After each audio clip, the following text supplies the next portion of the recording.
Have you ever wondered what it's like to get coached by a professional sales coach in a virtual sales office? In this video, I'm going to walk through a session that I did with a rep who was really struggling with something a lot of reps struggle with on an ongoing basis, self-esteem issues. You're going to see how I diagnose this quickly and get after a solution, and through the course of live coaching, see him perform better on the phone over a period of time. If you don't know me, I've generated over 100 million in revenue across 8 companies, and I've placed hundreds of SDRs into tech sales jobs across North America. Let's dive in. What do you have for me today?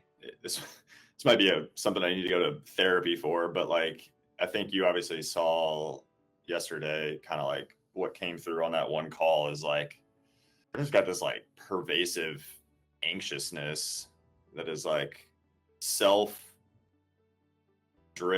and kind of, it was like narcissistic. I think it primarily sources from like a lack of self-confidence that naturally will come with time, but like I know that I've got what it takes to do it and to keep grinding, but it like wears on me. I don't like it because it shouldn't. Like, I think in theory I should just be able to kind of push through it and grind, and I don't know. That's like, I think something I probably need to work on myself. Cool. You're going to see here that Reese is struggling with something most reps struggle with on an ongoing basis. They're really focusing on a specific outcome, in this case, meetings being scheduled, versus the things that they can control, which is doing the work every single day, getting to completions, and making sure that those completions are actually complete so they can get to a proper yes, no, not me, not now. Celebrating all of those outcomes is going to create a dramatic shift in the self-esteem a rep will have versus that one outcome that is very difficult for us to control in a moment in time. So let's dig into how I fix this with Reese Live. Well, I mean, we can address that. I mean, it's a mindset thing. Everything's about it's like seasons, right? We go through good seasons and bad seasons. And if we feel like we're in this like bad season, it's only going to snowball in itself if we keep that mindset versus trying to focus on the things that you can control. Yeah. The whole point of the idea that you should be focusing on completions and that's all that matters is because completions are completions, right? So a meeting is a completion, but if you're doing your job of connecting with the person, delivering the message as best you can, asking the extra questions you can, and you're not scheduling right now, you've done everything in your power to control what you can control right now. Yeah. And if you think that it's only a successful outcome if you're scheduling, you're going to be in this negative season more often than not, because it's like math of markets. There's only so many people and you're only going to convert so many at any given time. And it becomes this like really negative loop in our head. It's so interesting. I've consulted with some companies in the past that even have dispositions in their results that are like negative, like not interested, negative, no, negative. And it's like literally that's the majority of their calls that they're going to have. And the reps are literally clicking negative, negative, negative. And what's that going to do to your head when you think that when somebody told you that they're not interested right now, that was a negative outcome? Yeah. It isn't positive or negative. It is what it is, assuming you did your job to deliver the message, ask the questions, and do your best to keep them on the phone. Obviously, there's an art and science to conversion, right? If you and I call the exact same list with the exact same message, one of us are going to have maybe more immediate outcomes than the other based on some skills in some cases, so just some differentiations. Maybe someone doesn't like your voice versus my voice, whatever. That there's like a slight edge there from time to time. But if you really get to the big data on things, the number of people that are actually interested in buying isn't going to change dramatically. You setting that appointment doesn't matter, right? So I might be able to convert more people to say, sure, I'll take a look right now. But if they don't have the problem and they're not ready to solve it, like all of that is actually more expensive than me just taking that as a not interested, not now follow-up versus scheduling, wasting a sales rep's time, going through the motions, chasing down opportunities just for someone to say, I only took the meeting because I like the guy. Most reps struggle, not because of skills, not even because of effort. It really does come down to this mindset. It's very difficult for us to get back on track when we have these negative thoughts in our head. When we can adapt a positive mindset, focus on the things that we can control, and go into every interaction knowing that we've done the best that we can possibly do, we're going to level up and become a top 5% seller. Mindset, and it's hard because we're humans. We have big egos. Now all of a sudden you've got this mental mind map of I've got to somehow do better versus I'm doing exactly what I'm supposed to do. I probably just need to do a little more. Maybe where I'm falling back on this is I'm letting that negative loop go in my head versus saying, hey, this is what it is, next. And I guarantee you, if you really, really, really get to this point in your life, this is not just for cold calling, this is life in general, where you just do not give a shit about what other people say, do, whatever to impact your emotional state, you're going to live a much better life and you're going to have a lot more success. Like the thing that I do well in every area of my life is I live that way. Like I give zero fucks, truly give zero fucks about anyone's opinions, anyone else's feedback on certain things, unless of course I'm seeking it. So you just witnessed a live coaching session in real time with a rep, giving him some advice on what we should do before we hit the phones today. Now let's actually jump in and see what happens as he puts the coaching into action live on the phones. Let's take a look. Especially as we look to finish the year strong here and looking for an edge when it comes to driving more meetings and conversations on a daily basis. I was curious if either of those might be top of mind for you. How you feel about that one? Not great. I mean, I don't know. That's like quintessential one where I can get in my head and like kind of spiral because like I feel like I could have done better, but then I don't know if I'm looking at it objectively. I think it's just a timing thing and a solid not now. I mean, they would be an ideal prospect, but they're just like they're doing very well. I don't know. So I was kind of trying to spinning on like where to take it to try to make it relevant. Yeah. I mean, no pain, no gain, right? A lot of people are, if they're at 180% of quota, he's not struggling to get their reps to do some of the work. It's kind of a mandate. It seems like they're not, from his perspective, at least the way you got into that conversation, not really feeling the pain. That's the only way I would have maybe pivoted that. It's like, oh, well, it sounds like you guys are crushing it right now. What's your backup plan?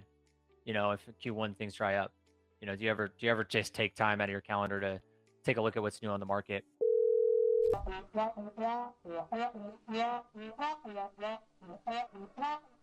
No, don't be sorry. Congratulations on the retirement. Any chance you know who took your role back at the company, managing the team? Okay. No worries at all. I'm sorry for interrupting your retirement here. I'll update my notes and let you get back to it. Bye. Debrief. Look at that. Tried it. How much better, right? The only other last thing you could have said to, you don't know the person. Last question for you before I let you get back to the links or whatever you're doing in your important retirement here. Does the team that you were managing use the phone to make calls like I'm doing today? Does this company believe in the phone? And if they do, cool. Now I can try to pursue, you know, maybe someone else at the company. If she's like, oh, absolutely not. You know, we got a bunch of farmers over there. Okay, you know, maybe not worth putting the time in, right? So, but that was a way better call, right? Yeah. Just by adding those little things, right? Just be a little bit more human with people. Congratulations, boom, next call. Good job. Thanks. Those live interactions is getting him incrementally better in every call. He's taking the coaching and putting into action on that very next conversation. And it's those aggregation of marginal gains that makes the big difference here in these live coaching sessions. It's actually the first time I've reached you, but was hoping you might be able to help me out for just a brief moment. Charge managing the sales. Sure, just to make sure it'd be relevant for you, peeking at your LinkedIn profile here, had you as the VP of sales at Charge, but also saw you opened up a consulting and coaching firm. So I guess just wanted to make sure you still are involved over at Charge. Okay. Left that behind and started the old consulting firm, or are you completely retired at this point? Left that behind. Are you still managing a sales team by chance, or on to bigger and better?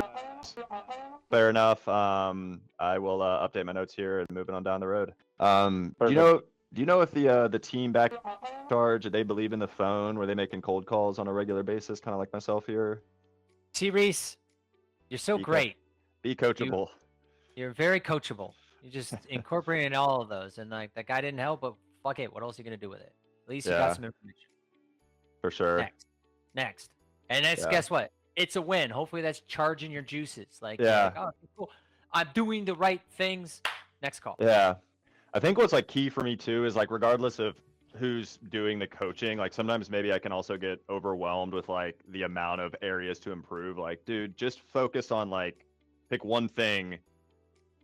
Start doing that in perpetuity and like don't get overwhelmed by all the possible areas to get better. I try to keep it to one thing. Sometimes I go a little bit ramble on some shit, but okay. Try to keep it to one thing. I just try to keep it to one thing. Yeah. But every call you're gonna find something. Yeah. Right? Like we can always improve somewhere. Mm-hmm. But you have to have that mindset of like either I already recognize it, cool, yep, you saw it, tool. Next time I'll try to get a little bit better, and you just picked up every single coachable moment today, and it's like every next call is getting a little bit better, getting a little bit better. Are you getting anywhere? You didn't get much information outside of okay, they didn't know, but at least you completed the completion. In this case, it's not technically a completion because they're all retired and shit like that. You guys got some interesting how many of these sales leaders are not updated, but you saw with that lady like it's like, oh yeah, I got to get around to that. See, like I wouldn't have done that either. Yeah, gotta get around to it. Cool. Next. Next. Let's not make it a bad thing. Just next. It's cool. Yeah. Just deal with it. Next. So you can see in this exact scenario from a live coaching session with a group where we identified Reese was struggling with some self-esteem challenges, getting too focused on an outcome that's really out of his control, moving right into a live coaching session where it's kind of crazy, but every single thing in the day was outside of his control. He was dealing with a list issue. Almost everyone he connected with, in fact, all the people he connected with were no longer at the company. And so instead of him focused on, I can't get a meeting from that, we focused on the things that matter most. Let's gather information. Let's build some awareness and determine if we can actually still break into these accounts, getting names, getting referrals, and even qualifying if they're even a good fit for his solution at TitanX. So the virtual sales floor is an environment that is unmatched to accomplish this type of outcome. If we were doing this via game tape and we had something like a gong, and this was a week later, and we were listening to live calls where Reese was frustrated because the person was no longer at the company, first of all, we're probably not even reviewing that game tape, and there's not a lesson to be made there. Instead, with live Blitz and Coach, we made incremental progress so that the next time these scenarios come up, Reese is going to be able to maximize his ability to get information from the call, complete his completions, and keep a positive mental mindset throughout the week while he's calling on the phone. If you're a sales rep, apply to join our private school community for real-time cold call coaching, just like you saw here with Reese in this video. If you're a leader and you're running a sales team, schedule some time to actually see call bits live for yourself, run through a live blitz day, and up-level your team's experience like you saw in today's video. Finally, if you like this content, make sure to like, subscribe, and share with your network. We'd love your support.